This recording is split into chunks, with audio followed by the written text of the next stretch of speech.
చిన్న ప్రార్థన చేసుకుని ఈరోజు వాక్యం ధ్యానించుకుంటాం. మహోన్నతుడా, మహాపరిశుద్ధుడా, గొప్ప దేవుడా తండ్రి, మీ ఆత్మ ద్వారా, మీ వాక్యం ద్వారా మీరే మాతో మాట్లాడవలసిందిగా, మమ్మలను ముందుకు నడిపించవలసిందిగా యేసుక్రీస్తు వారి అతి పరిశుద్ధ నామంలో మిమ్మల్ని ప్రార్థించి ప్రతిమాలు వేడుకుంటున్నాను. మా ప్రియ పరలోకపు తండ్రి, ఆమేన్. ఈ 40 డేస్ ప్రేయర్ ఫెలోషిప్లో 39వ రోజు మన యొక్క వాక్యాంశంగా ఆయన నీ త్రోవలను సరళము చేయు, he will make straight your paths అనే అంశాన్ని మనం తీసుకున్నాం. మన యొక్క అంశంగా ఆయన నీ త్రోవలను సరళము చేయు. ఏమండి, ఒక వ్యక్తి తన జీవితంలో తాను తీసుకునేటువంటి ఆ నిర్ణయాల మీదే ఆ వ్యక్తి యొక్క జీవితము, ఆ వ్యక్తి యొక్క భవిష్యత్తు ఆధారపడి ఉంటాయి. ఒకవేళ ఆ వ్యక్తి మంచి నిర్ణయాలు తీసుకున్నట్లయితే, ఆ గుడ్ డెసిషన్స్ తీసుకున్నట్లయితే, సరిగా ప్రవర్తించగలిగితే ఆ వ్యక్తి యొక్క జీవన ప్రయాణం ఎంతో సరళంగా, ఎంతో క్షేమంగా, ఎంతో ఆశీర్వాదకరంగా ఉంటుంది. అలా కాకుండా ఆ వ్యక్తి కొన్ని తప్పుడు నిర్ణయాలు తీసుకున్నట్లయితే, కొన్ని రాంగ్ డెసిషన్స్ తీసుకున్నట్లయితే, సరిగా ప్రవర్తించలేకపోతే అదే వ్యక్తి జీవితం ఎంతో కఠినంగా, ఆ జీవన ప్రయాణం ఎంతో పోరాటాలతో చాలా కఠినంగా మారిపోతుంది. ఎస్, అవును. ఈరోజు మన జీవితంలో మనం ఎలాంటి నిర్ణయాలను తీసుకుంటున్నాం? బైబిల్ గ్రంథంలో ఒక వాక్యం మనం చూసినట్లయితే సామెతల గ్రంథం 3వ అధ్యాయం 5, 6 వచనం మనం చదువుకుందామండి. సామెతల గ్రంథం 3వ అధ్యాయం 5, 6 వచనం. నీ స్వబుద్ధిని ఆధారము చేసుకొనక నీ పూర్ణ హృదయముతో యెహోవా యందు నమ్మిక ఉంచుము. నీ ప్రవర్తన అంతటి యందును ఆయన అధికారములకు ఒప్పుకొనుము. అప్పుడు నీ త్రోవలను సరళము చేయును. అప్పుడు ఆయన నీ త్రోవలను సరళము చేయును. చదవబడినటువంటి ఈ వాక్య భాగంలో స్పష్టంగా రాయబడింది, నీ స్వబుద్ధిని ఆధారము చేసుకొనక నీ పూర్ణ హృదయముతో నీ దేవుడైన యెహోవా యందు నమ్మిక ఉంచు. నమ్మికతో పాటు నీ ప్రవర్తన అంతటి యందును ఆయన అధికారములకు ఒప్పుకో. అలాగని నువ్వు చేసినట్లయితే ఆయనే నీ జీవితంలో నీ త్రోవలను సరళం చేస్తాడు అని ఇక్కడ వాక్యంలో దేవుడు స్పష్టంగా రాయించాడు. ఈరోజు దేవుడు ఆయన వాగ్దానం చేస్తున్నాడు, నా కుమారుడా, నా కుమార్తె, నీ ప్రవర్తన అంతటి అందులో నీవు దేవుని అధికారంలో ఒప్పుకున్నట్లయితే నీ జీవన ప్రయాణాన్ని నేను సరళం చేస్తాను. మరి మన జీవితంలో మన యొక్క ప్రవర్తన అంతటి అందును, మన యొక్క ఆలోచన అంతటి అందును, మన యొక్క నిర్ణయాలు అంతటి అందును మనం దేవునికి లోబడి జీవించగలుగుతున్నామా? బైబిల్ గ్రంథంలో ఆనాడు యోనా జీవితాన్ని కనుక మనం చూసినట్లయితే, ఆనాడు యెహోవా వాక్కు యోనా ప్రత్యక్షమై, యోనా, నీనివే పట్టణస్థుల యొక్క దోషం నా దృష్టికి ఘోరమైంది కనుక వారి మీదకి నేను రప్పించబోయేటువంటి ఆ కీడును గురించి వెళ్ళి వారికి ప్రకటించు, వారిని హెచ్చరించు అని చెప్పి దేవాది దేవుడైనటువంటి యెహోవా చెప్పినప్పుడు యోనా దేవుడి యొక్క వాక్కుకు లోబడలేదండి. మరి దేవుడు ఆ యొక్క చెప్తున్నటువంటి ఆ యొక్క వాక్కుకు లోబడకుండా నీనివే పట్టణానికి వెళ్ళకుండా తార్షీషుకు వెళ్ళేటువంటి ఆ యొక్క వాటర్ టికెట్ తీసుకుని తార్షీషుకు ప్రయాణమైపోయాడు.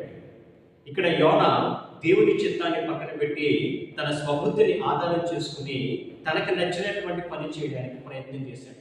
ఎప్పుడైతే అతడు దేవుని చిత్తానికి, వాక్కుకు విరోధంగా ప్రవర్తించాడో, తన ప్రవర్తన ద్వారా, తన యొక్క ఆలోచన ద్వారా దేవుని ఎప్పుడైతే వెంబడించలేదో అప్పుడే ఆయన మార్గాలు కఠినంగా మారిపోయాయి.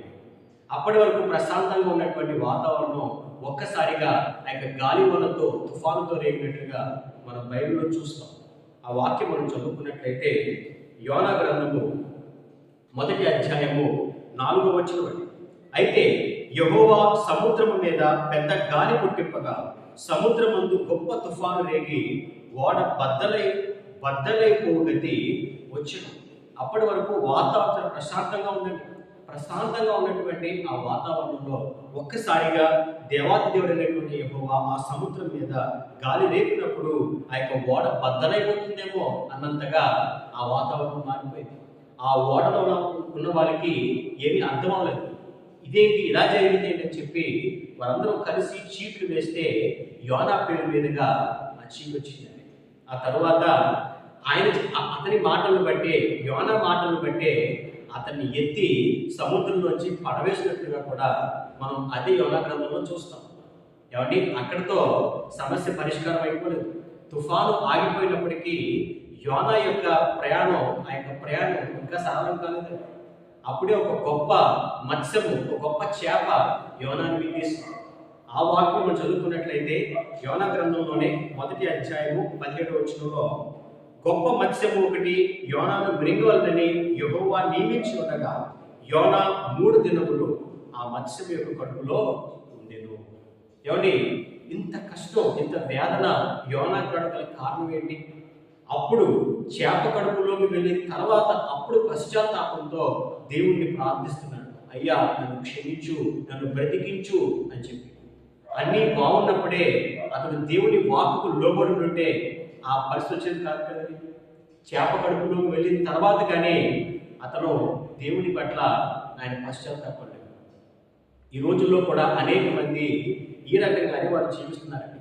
తమ స్వబుద్ధిని ఆధారం చేసుకుంటూ దేవుని చిత్తానికి, ఆయన వాక్కుకు లోపడకుండా వారు జీవిస్తున్నారు. కష్టపడవలసిన టైంలో వారు కష్టపడకుండా, చదువుకోవాల్సిన సమయంలో వారు చదువుకోకుండా, మరి ఆ యొక్క సమయాన్ని వృధా చేస్తూ, ఆ యొక్క అవకాశాన్ని నిర్లక్ష్యపరుచుకుంటూ, మద్యానికి, ఆ యొక్క స్మోకింగ్కి బానిసలుగా, ఆ యొక్క బెట్టింగ్కి బానిసలుగా వారు జీవిస్తూ దేవుని వాక్కుకు లోపడకుండా వారి జీవితాన్ని శాపకరంగా మార్చుకుంటున్నారు. వారి యొక్క జీవన ప్రయాణాన్ని ఎంతో కఠినంగా మార్చుకుంటున్నారు. ఈరోజు దేవుడు ఆయన వాక్యం ద్వారా మాట్లాడుతున్నాడు. నా కుమారుడా, నా కుమార్తె, నీ స్వబుద్ధిని ఆధారం చేసుకోకు. నా యందు భయభక్తులు కలిగి నీ పూర్ణ హృదయంతో నా యందు నమ్మికించు. నీ మార్గాలన్నింటిలోనూ కూడా ఆ యొక్క మార్గాల్లో నువ్వు వెంబడించని చెప్పి దేవుడు ఆయన వాక్యం ద్వారా చెప్తున్నాడండి. అందుకే మనకి దేవుడు ఆయన వాక్యాన్ని కూడా ఇచ్చాడు.